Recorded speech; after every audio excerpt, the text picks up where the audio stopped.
The year is 546 BC.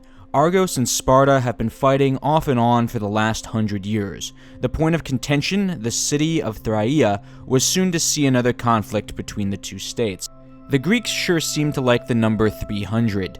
The 300 Spartans and their 7,000 allies at Thermopylae, the 300 Theban sacred band, and the little-known Battle of the 300 Champions, fought very early in Greek history, before Persia was a grave threat. Actually, while Cyprus the Great was building Persia into an ancient superpower, the Greeks quite often fought amongst themselves. Greek shared culture did exist, and this thin unity would save the Greeks from Xerxes and Darius later, but the link was thin enough for countless Greek cities to be ruthlessly sacked through a variety of inner-city-state wars.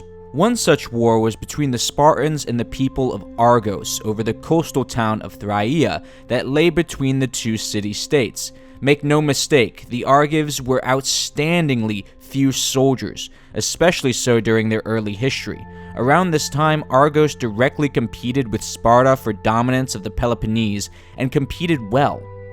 When the Spartans took over the fertile plains of the Argive ally Thyrea, the Argive army confidently marched out to meet them. The armies likely numbered between 5 and 10,000 each, and were probably very equal in terms of numbers, arms, and armor. Rather than smash thousands of good hoplites together over a field, the commanders agreed to pick 300 of their best men per side and have them fight the battle. It was decided that the rest of the army would retreat, leaving just the 600 champions. Whichever side won the smaller battle would claim the field and presumably the city. It would be a clear-cut decision the commanders could agree on, and it would save more Greek lives overall, or at least that was the thought. It is a testament to the confidence of the Argives and the Spartans that they both firmly believed that their 300 would win the day. The battle started at midday, and 600 of the greatest champions in Greek history went to battle with each other. The fighting was fierce and steady, continuing until nightfall. Eventually, it got to the point where 597 of the champions had been killed or mortally wounded. Left alive were 2 Argive champions and a wounded Spartan. The surviving Argives, Alcelnor and Chromius, thought they had killed all the Spartans, and so they limped back to their camp and proclaimed victory. Little did they know that a terribly wounded Spartan, Orthrades, still lived and stood on the battlefield. As the last man standing on the field of battle, Orthrades claimed victory for the Spartans. As one might expect, things got confusing from here. Orthrades was indeed terribly wounded and likely would have died from his wounds. He instead took his own life, being disgraced for the fact that he was the only man in his unit to survive. This made it so that the last Spartan was not killed by an Argive's hands, giving the Spartans claim to a technical and honorable victory. The Argives claimed that their men actually survived the battle, and they had 2 survivors.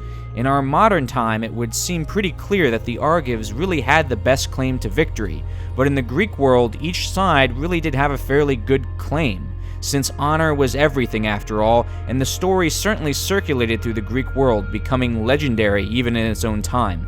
Since both sides had a somewhat legitimate claim to winning, and like 2 bickering children couldn't work it out, both sides marched their army back to war. The large-scale battle was likely fought on the same disputed fields. The higher base standard of Spartan training won the day for them in the larger battle, and the Argives were sent back to Argos, leaving Thyrea in the hands of the Spartans. The Argives reportedly made a law stating that no Argive man could grow out his traditionally long hair, and no woman could wear gold until Thyrea was recovered from the Spartans. Over 100 years later, Sparta had come to dominate most of the Peloponnese. Argos had actually been loosely allied with the invading Persians, and so they saw their prestige among city-states fall with the Greek victory. When the Peloponnesian War kicked off, it gave several Greek cities a new chance to become powerful and relevant, and Argos jumped at the chance to challenge their old Spartan rivals to another battle of 300 champions. The Spartans, facing a wealthy and determined Athens, wisely declined, and it would remain a point of serious contention of who had the best warriors, Argos or Sparta.